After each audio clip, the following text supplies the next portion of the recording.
Hello guys, welcome in ITI classes YouTube channel.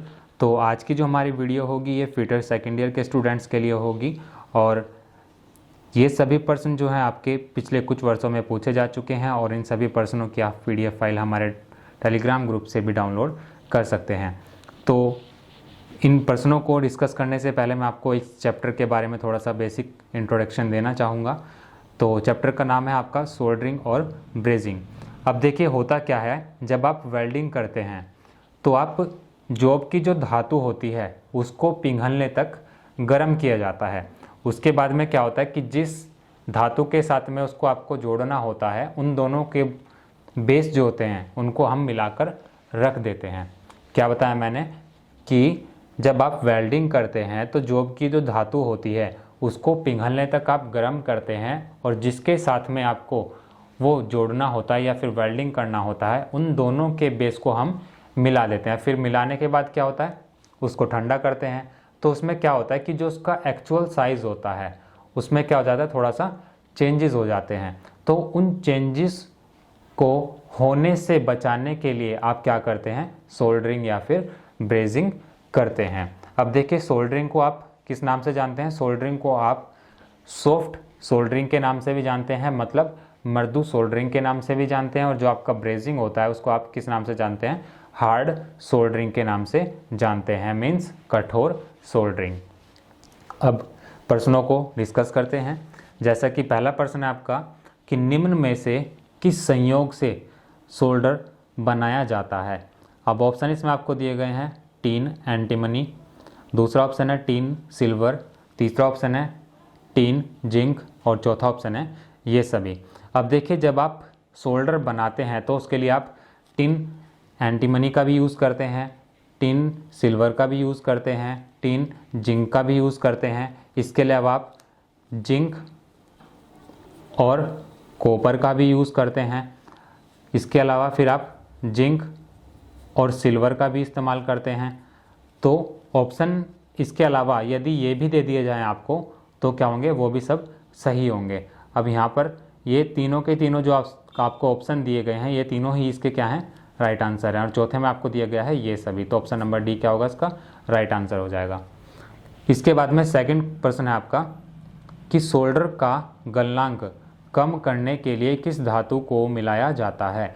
अब देखिए solder का गलनांक का मतलब क्या होता है, उसका मेल्टिंग पॉइंट, मतलब जिस पॉइंट पर आकर वो वस्तु पिघलने लग जाए वो उसका क्या कहलाता है, गलनांक कहलाता है। अब देखें यहाँ पर पूछा क्या है कि गलनांक कम करने के लिए आप किस धातु को मिलाते हैं। ऑप्शन है आपके टीन, लेड, लोहा, बिस्मथ।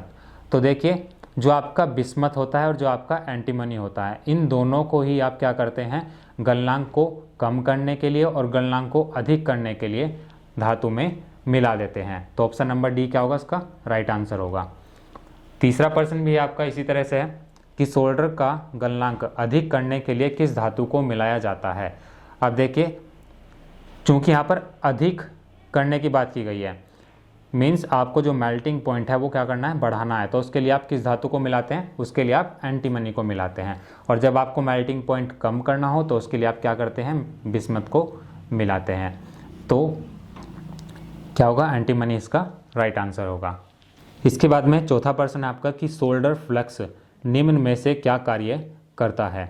अब देखिए सोल्डर फ्लक्स का मतलब क्या होता है, जब आप सोल्डरिंग करते हैं तो जो आप पेस्ट इस्तेमाल करते हैं, जैसे कि आपने देखा होगा जितनी भी आपकी इलेक्ट्रिकल इंस्ट्रूमेंट्स होते हैं उसमें क्या होते हैं, एक प्लेट होती है और प्लेट के ऊपर टाँके टाँके से लगे होते हैं।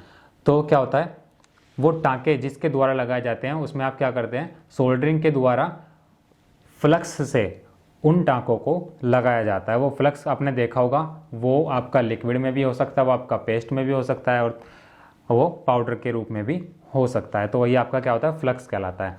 अब यहाँ पर पूछा है आपसे कि सोल्डर फ्लक्स निम्न में से क्या कार्य करता है। ऑप्शन इसमें आपको दिए गए हैं, सोल्डर करने वाली सतह से ऑक्साइड को घोलकर बाहर ले आता है। दूसरा ऑप्शन है पिघले हुए सोल्डर को ऑक्साइड बनने से रोकता है। तीसरा ऑप्शन है आपका सोल्डरिंग आयरन का ताप जोड़ के तल में पहुंचाने में सहायता करता है। और चौथा ऑप्शन है उपरोक्त सभी। तो सोल्डर फ्लक्स का जो कार्य होता है, जो आपको तीनों पॉइंट ये दिए गए हैं, तीनों के तीनों क्या करते हैं, ये इसके अंदर सम्मिलित किए जाते हैं। तो ऑप्शन नंबर डी क्या होगा इसका राइट आंसर होगा, उपरोक्त सभी। इसके बाद में प्रश्न नंबर 5 है आपका कि सोल्डरिंग के दौरान फ्लक्स का क्या कार्य है। अब देखिए ऊपर वाला प्रश्न भी यही है और नीचे वाला भी यही है, सिर्फ इसमें क्या है आपका ऑप्शन जो है वो चेंज कर दिए गए हैं। अब इसमें ऑप्शन आपको दिए गए हैं जंग रोकना, दूसरा ऑप्शन है गीली सतह उपलब्ध कराना, तीसरा ऑप्शन है सोल्डर में रुद्रता को कम करना और चौथा ऑप्शन है सोल्डरिंग सतह से ऑक्साइड को हटाना। तो इसका जो मेन कार्य होगा वो क्या होगा, इन ऑप्शंस के अकॉर्डिंग ऑप्शन नंबर डी होगा कि सोल्डरिंग सतह से ऑक्साइड को हटाना। इसके बाद में 6th क्वेश्चन है आपका कि निम्न में से किसके जोड़ सबसे अधिक कमज़ोर होते हैं। अब देखिए जो आपका 6th क्वेश्चन है यहाँ पर बात की गई है आपके जोड़ के बारे में। अब देखिए आपके पास में 3 तरह से आप जोड़ लगाते हैं, एक होता है आपका वेल्डिंग के द्वारा भी आप जोड़ लगाते हैं, दूसरा होता है आपका सोल्डरिंग के द्वारा, तीसरा होता है आपका ब्रेजिंग के द्वारा। तो सबसे ज़्यादा जो मजबूत जोड़ होता है वो वेल्डिंग का होता है और जो सबसे कमज़ोर होता है वो किसका होता है, सोल्डरिंग का होता है। तो यहाँ पर बात की गई सबसे अधिक कमज़ोर की, तो अधिक कमज़ोर में क्या होगा, सोल्डरिंग इसका राइट आंसर होगा। क्योंकि सोल्डरिंग में क्या होता है, सोल्डरिंग में जो आप जोड़ लगाते हैं वो क्या होता है, यदि आप उसको थोड़ा सा भी हिला देते हैं या फिर उसको क्या कर देते हैं कंपन कर देते हैं तो उसके द्वारा भी क्या हो जाता है, वो जोड़ आपका टूट जाता है। और ब्रेजिंग में क्या होता है, ब्रेजिंग में जो जोड़ होगा वो सोल्डरिंग से मजबूत होता है परंतु वेल्डिंग से कम मजबूत होता है। इसके बाद में प्रश्न नंबर 7 है आपका कि सोल्डरिंग के लिए कितने डिग्री सेंटीग्रेड ताप की आवश्यकता होती है। अब देखिए सोल्डरिंग करने के लिए जो आपको तापमान चाहिए होता है उसकी आपके पास में एक रेंज होती है। वो रेंज क्या होती है आपकी 105 डिग्री सेल्सियस से लेकर 300 डिग्री सेल्सियस तक। तो ऑप्शन इसमें आपको दिए गए हैं 150 भी है, 200 भी है, 600 भी है और 300 भी है। तो हम क्या लेंगे, इसमें मैक्सिमम लेंगे क्योंकि इसके जब क्रॉस हो जाएगा तो आपके ऑप्शन में नहीं होगा। तो ऑप्शन नंबर डी क्या होगा, इसका राइट आंसर होगा 300 डिग्री सेल्सियस।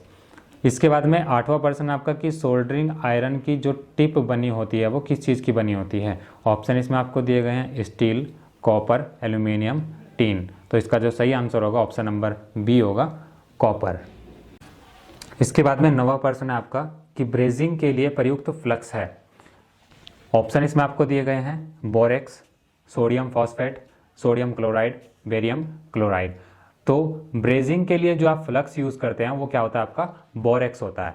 बोरेक्स को आप हिंदी में सुहागा भी बोलते हैं। क्या बोलते हैं इसको, सुहागा भी बोलते हैं। यदि आपको ऑप्शन में सुहागा दे दिया जाए और यदि आपके याद हो बोरेक्स तो आपका क्या हो जाएगा, तो आप दूसरा ऑप्शन भी लगा सकते हैं। इसलिए आपको याद रखना है कि बोरेक्स और सुहागा दोनों के दोनों क्या हैं, एक ही हैं। तो ब्रेजिंग के लिए आप सुहागा फ्लक्स के तौर पर इस्तेमाल करते हैं जिसको आप बोरेक्स के नाम से भी जानते हैं। इसके अलावा प्रश्न नंबर 10 है आपका कि ब्रेजिंग में फ्लक्स के रूप में अधिकतर खालिस्तान प्रयोग किया जाता है। अब देखिए सेम क्वेश्चन है, थोड़ी सी लैंग्वेज जो है इसकी चेंज हो गई है और ऑप्शन जो है आपके वो भी बदले गए हैं। पोटेशियम, सुहागा, सोडियम या फिर इनमें से कोई नहीं। तो ब्रेजिंग के लिए जो आप फ्लक्स यूज़ करते हैं वो क्या होता है आपका सुहागा होता है। इसके बाद में प्रश्न नंबर 11 है आपका कि ब्रेजिंग के प्रकार हैं। अब देखिए ब्रेजिंग के प्रकार जो होते हैं यहाँ पर आपको दिए गए हैं ब्लो पाइप ब्रेजिंग, भट्टी ब्रेजिंग, टॉर्च ब्रेजिंग या फिर ये सभी। ये चारों के ये जो आपको तीनों दिए गए हैं ब्लो पाइप, भट्टी ब्रेजिंग, टॉर्च ब्रेजिंग, इसके अलावा आपके पास में और भी होते हैं। जैसे आपका होता है एक निर्वात ब्रेजिंग, इसके अलावा फिर होता है आपका इंडक्शन ब्रेजिंग। तो ये क्या होते हैं, सभी आपके ब्रेजिंग के प्रकार होते हैं। ब्लो पाइप, भट्टी, टॉर्च, निर्वात, इंडक्शन, इसके अलावा एक दो और होते हैं। तो इसका जो राइट आंसर होगा क्या होगा, ऑप्शन नंबर डी होगा, ये सभी। इसके बाद में प्रश्न नंबर 12 है आपका कि ब्रेजिंग के लिए प्रयुक्त स्पेल्टर किसका बना होता है।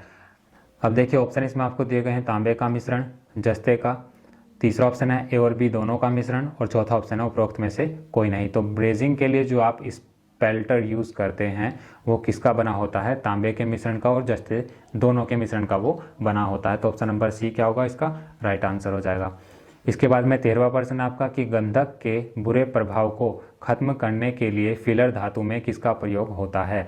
तो गंधक के बुरे प्रभाव को खत्म करने के लिए फिलर धातु में मैग्नीज का प्रयोग किया जाता है। तो ऑप्शन नंबर सी क्या होगा, इसका राइट आंसर होगा। इसके अलावा प्रश्न नंबर 14 है आपका कि फिलर धातु में कौन सा तत्व मिला होता है। अब देखिए ऑप्शन इसमें आपको क्या क्या दिए गए हैं, कार्बन, सिलिकॉन, गंधक या फिर उपरोक्त सभी। तो इसका जो सही आंसर होगा वो क्या होगा, आपका ऑप्शन नंबर डी होगा, उपरोक्त सभी। इसके बाद में अगला और आखिरी प्रश्न है आपका कि ब्रेज वेल्डिंग में निम्न में से कौन सा कार्य फ्लक्स का नहीं है। ऑप्शन इसमें आपको दिए गए हैं, जोड़ की रासायनिक सफाई, दूसरा ऑप्शन है फिलर धातु के गलने से पूर्व वाष्पीकरण, तीसरा ऑप्शन है जोड़ से अशुद्धियां हटाना और चौथा ऑप्शन है आपका गलित फिलर धातु का सरल बहाव। तो इसका जो सही आंसर होगा वो क्या होगा, आपका ऑप्शन नंबर बी होगा कि फिलर धातु के गलने से पहले वाष्पीकरण। तो दोस्तों आज की वीडियो में सिर्फ इतना ही रखेंगे और नेक्स्ट वीडियो में हम कुछ और इंपॉर्टेंट एमसीक्यूज के साथ में बात करेंगे।